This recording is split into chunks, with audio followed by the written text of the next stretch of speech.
Κυρία Λίτσα μου. Μάλιστα. 25. Σήμερα τα λέτε για την έκλειψη τόσες μέρες. Ήρθε. Πρώτα, πώς φαίνεστε? Λαχάνιασα λίγο, ναι. Κάτσε κοριτσάκι μου.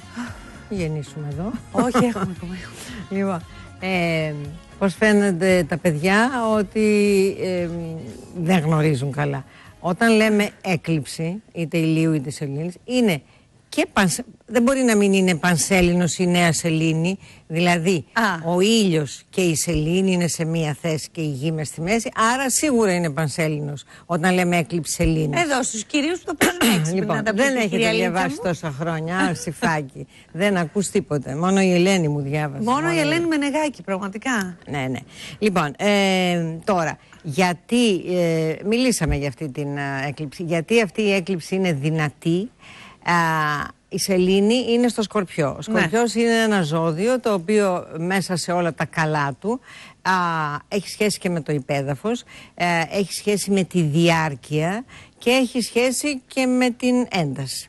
Συμμετέχει και ο Άρης, που σημαίνει ότι γεγονότα που γίνονται τώρα αυτές τις μέρες, και είδαμε πόσα πολλά γεγονότα σε όλο τον κόσμο, βέβαια. Κάθε έκλειψη επηρεάζει 14 μέρες πριν και 14 μετά, και για όσους διαβάζετε να ξέρετε ότι και μέσα στο χρόνο, όταν περάσει ξανά ο Άρης από το ίδιο σημείο, ενεργοποιείται η έκλειψη. Δηλαδή μπορεί την ημέρα της έκλειψης να μην γίνουν σημαντικά πράγματα και να ξαναέρθει ο Άρης, θα ξανάρθει πότε, τον Αύγουστο, για να δω. Και να φέρει κάτι πάλι στο προσκήνιο. Μπράβο, δηλαδή, ναι, τον Σεπτέμβριο. Παρατηρήστε λοιπόν το εξής, ότι τον Σεπτέμβριο, περίπου στο πρώτο 15ήμερο, θέματα που γίνονται τώρα ξανάρχονται στην επιφάνεια. Είναι δηλαδή σαν μια πληγίτσα και όποιος πάει και την ενοχλεί. Ναι, και ξανανοίγει. Και αντίθετα από το καλοκαίρι που ο Δίας θα είναι σε μια καλή θέση, αυτά που θα γίνουν μπορεί να επουλωθούν. Είναι λοιπόν μια σοβαρή στιγμή που δεν πρέπει να διαπληκτιζόμαστε όσο είναι δυνατόν, δεν πρέπει να δημιουργούμε δεδομένα τα οποία θα μπορούσαν να πάρουν μάκρος. Και γενικά, επειδή ο Σκορπιός είναι και ζώδιο το οποίο λόγω της υπερευαισθησίας κρατάει αποθυμένα, να κρατήσουμε αποθυμένα αυτόν τον καιρό. Σήμερα πόσο του μηνός έχουμε? 20. Σήμερα 25. 5 και 5, 30 και 10, 15. Σήμερα αρχίζει να επηρεάζει και η έκλειψη που είναι στις 10 του μηνός. Αφού λέμε 10 Μαΐου έχουμε μια έκλειψη, 14 μέρες. Δεν προλάβουμε να γλιτώσουμε από τη σημερινή, επηρεαζόμαστε ήδη από την επόμενη. Ναι. Εντάξει. Θυμάμαι όμως, είπατε χθες, δεν είναι τόσο δυσαρμονική όσο αυτή. Όχι. Θα μπορούσαν να γίνουν. Εκείνη είναι έκλειψη ηλίου, που σημαίνει ο ήλιος και είναι νέα σελήνη, αυτό σημαίνει. Μπορεί να γίνουν νέα ξεκινήματα, τα οποία είναι πάρα πολύ σημαντικά και καλά. Και περιμένουμε και κάποια καλά μέσα στον Ιούνιο. Έτσι πιστεύω ότι θα τα ξεπεράσουμε αυτά. Γενικά έχουν σχέση με τα οικονομικά και με το υπέδαφος. Και ό,τι έχει σχέση με υπέδαφος, πάλι άκουσα στις ειδήσεις έτσι επιτροχάτων ότι πάλι κάπου έγινε σεισμός. Ναι. Αυτά είναι ανά τον κόσμο και έχουμε δει τι γίνονται. Έτσι λοιπόν για τους κρυούς μας, οι οποίοι είναι αυτόν τον καιρό πολύ δυναμικοί, πολύ ερωτικοί, πολύ σεξουαλικοί, θα προσέχουν τα οικονομικά. Και τα τρέχοντα οικονομικά, αλλά και τα οικονομικά που έχουν σχέση με άλλους εφορείς, δάνεια, ασφάλειες. Όμως, είναι μια καλή περίοδος και μέσα στην έκλειψη μπορούμε να επιλύσουμε πάρα πολλά πράγματα και να προσέξουμε αυτά, αλλά να προωθήσουμε άλλα. Για εσάς λοιπόν που είστε γεννημένοι πρώτον τον Μάρτιο, που έχετε περάσει πολλά και πολλά, έχετε ηρεμήσει αυτόν τον καιρό. Για εσάς που είστε γεννημένοι γύρω στις περίπου 10 Απριλίου, είναι μια πάρα πολύ καλή περίοδος για να συζητήσετε, για να αφήσετε φίλους να σας βοηθήσουν, για να ανοίξουν δρόμοι για το εξωτερικό. Πολλά ταξίδια στο εξωτερικό μπορεί να κάνετε αυτόν τον καιρό, και θυμηθείτε ότι προετοιμάζετε μια εποχή η οποία είπαμε ότι είναι από τα μέσα του 14, όπου θα σας πάει πάρα πολύ ψηλά. Άρα λοιπόν βάλτε τώρα στόχους, σπουδαστές οι οποίοι έχετε μείνει στη μέση, νομικά, διαδικαστικά θέματα. Εάν έχετε σοβαρά νομικά, διαδικαστικά θέματα, μην τα αφήνετε παραδείγματος χάρη για το τέλος Ιουλίου. Εάν τα σπρώξετε λιγάκι, θα είναι πολύ καλύτερα για σας. Με εκείνα τα οικονομικά προσέχετε και τα συναισθηματικούλια σας. Τώρα, αν είστε γεννημένοι εκεί στο τέλος Μαρτίου, μπορεί ένας κεραυνοβόλος έρωτας να σας έβρει, αλλά δεν ξέρω τι διάρκεια θα έχει. Γι' αυτό, αν θέλετε, ζήστε το, αλλά προσέχετε. Για Αλλά μην προσκοληθείτε. Ναι, δηλαδή. Και κλαίτε μετά. Και μετά κλαίτε, ναι. ότι αυτό θα είναι η ζωή μου για όλη μου τη ζωή. Μπορεί εσείς να αλλάξετε με τον ουρανό, έρχεται και φεύγει. Είναι ηλεκτρικό, είναι ωραίο, αλλά μπορεί να μην έχει διάρκεια. Για τους Σταύρους μας έχει αρχίσει μια περίοδος μεγάλης δράσης. Αυτόν τον καιρό ενεργοποιήστε, κάνετε πολλά πράγματα, δημιουργείτε νέα δεδομένα τα οποία είναι πάρα πολύ σημαντικά. Να ξέρετε ότι έχετε μια έμπνευση η οποία θα σας οδηγήσει σε ένα επιτυχημένο δρόμο, ειδικά αν είστε καλλιτέχνες, παίκτες ή κάτι έχετε φιλανθρωπικό στο μυαλό σας. Αν είστε τις 2 πρώτες μέρες, αν βέβαια έχετε γενέθλια σήμερα, σας είπα και χθες ότι μπορεί να μην γίνει απολύτως τίποτε σήμερα, αλλά όλη τη χρονιά να δείχνει ότι κάτι αλλάζεται, τουλάχιστον σε σχέσεις και συνεργασίες. Μην βγαίνεις στην κοιλιά σου γιατί τρομάζω. Όχι, με κλωτσάει γι' αυτό. Ωραία, πες χαιρετίσματα. Ο Κρόνος... Χαιρετίσματα από την κυρία Λίτσα, ακούς? Δώσε μια κλωτσιά ακόμα. Τα ακούει. Να ξέρετε ότι ο Κρόνος είναι απέναντι από το ζώδιό σας. Έτσι, αν είστε γεννημένοι το πρώτο δεκαήμερο, να ξέρετε ότι ο Κρόνος έχει μια διαβρωτική ενέργεια. Μπορεί να μην μαλώσεις, αλλά σιγά να εξατμιστεί μια σχέση ή μια συνεργασία. Γι' αυτό θα πρέπει να βάλετε τα δυνατά σας και να προσέχετε. Εξάλλου, η Αφροδίτη είναι στο δικό σας ζώδιο. Αν είστε γεννημένοι λοιπόν το Μάιο, όχι μόνο δεν σας επηρεάζει, αλλά μπορεί να βλέπετε τη ζωή σας να αλλάζει, να μεταλλάσσετε, να γίνονται κάποιες αλλαγές οι οποίες είναι πολύ σημαντικές. Για τους διδύμους, τι παρασκήνιο υπάρχει τώρα, κάτι γίνεται πίσω από την πλάτη σας και δεν το ξέρετε, όμως είναι μια καλή μέρα για να συζητήσετε σε συλλογική δουλειά, σε σχέση με τους άλλους, σε φίλους οι οποίοι είναι σημαντικοί. Μπορεί να έχετε κάποια άγχη, να κάνετε κάποιες συζητήσεις που δεν θέλετε να κοινολογηθούν ή και κάποιοι άλλοι να προετοιμάζουν κάτι για σας.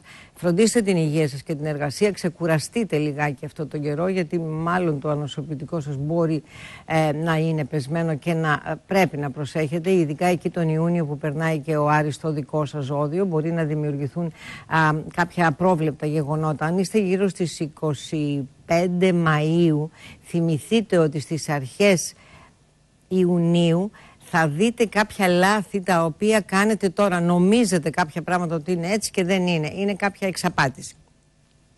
Γενικά όμως είστε σε μια καλή περίοδο. Προσέχετε βεβαίως το παρασκήνιο που δεν ξέρω τι είναι για τον καθένα. Για τους, με παίρνουν πολλές φορές και μου λένε τι είναι για μένα το παρασκήνιο. Ξέρω για τη ζωή. Θα δείξει. Κάνε ένα σταυρό. Θα το δεις εκεί τον Ιούνιο που θα έρθει ο Άρης στο ζώδιό σας. Θα μάθετε τι γίνεται τώρα.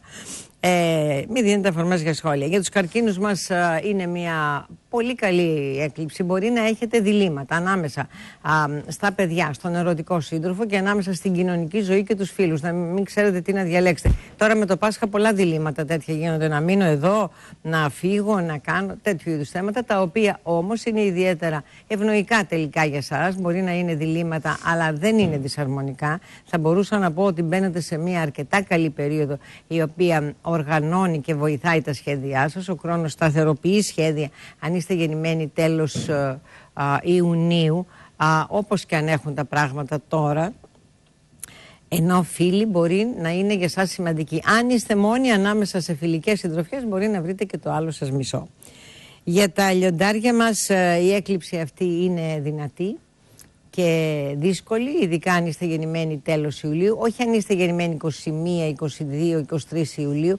Αν είστε όμως προς το τέλος Ιουλίου, έχετε να διαλέξετε ανάμεσα σε δύσκολα οικογενειακά και σε επαγγελματικά, τα οποία ίσως σας φορτίζουν. Προσέχετε λοιπόν όχι μόνο τη σημερινή μέρα, γιατί και η άλλη έκλειψη μιλάει για τα επαγγελματικά.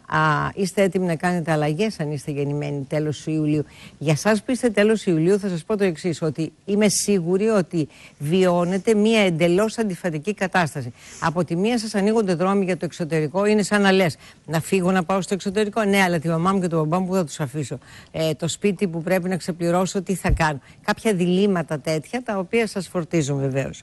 Θα δοθεί όμως η λύση, από μόνη της θα έρθει. Για τους Παρθένους μας νομίζω ότι είναι μια χαρά τα πράγματα και η συναισθηματική σας ζωή. Ταξίδια στο εξωτερικό, επαφές με ανθρώπους που βρίσκονται μακριά και μάλιστα μπορεί να είναι και ερωτικού ή συναισθηματικού περιεχομένου, είναι για σας ό,τι καλύτερο. Τα καθημερινά μπορεί να σας φορτίζουν, αλλά γενικά είστε σε μια πολύ καλή φάση. πάντοτε θα σας το λέω μέχρι τον Ιούνιο, αρκεί να μην υπερβάλλετε. Κάποιες υπερβολές μπορεί να δείτε αργότερα ότι δεν έπρεπε να το κάνετε έτσι. Δώσατε ίσως περισσότερη σημασία σε μια πρόταση, είτε επαγγελματική είτε στις διαπροσωπικές σας σχέσεις. Όμως γενικά προτάσεις υπάρχουν και είναι μια πολύ πολύ καλή περίοδος για εσάς, άρα μην μου γκρινιάζετε. Για τους ζυγούς μας, με εκείνα τα οικονομικά τα έχετε βάλει αυτόν τον καιρό και με τα τρέχοντα οικονομικά και τα οικονομικά των άλλων. Παρόλα αυτά, εάν έχετε μία υπόθεση που έχει σχέση με οικονομικά άλλων, εφορίες, δάνεια, ασφάλειες κτλ., ειδικά από αύριο μεθαύριο θα μπορούσατε να διεκδικήσετε χρήματα ή θα δείτε, όπως σας έχω πει και άλλες φορές, ότι θα σας κάνουν κάποια δώρα.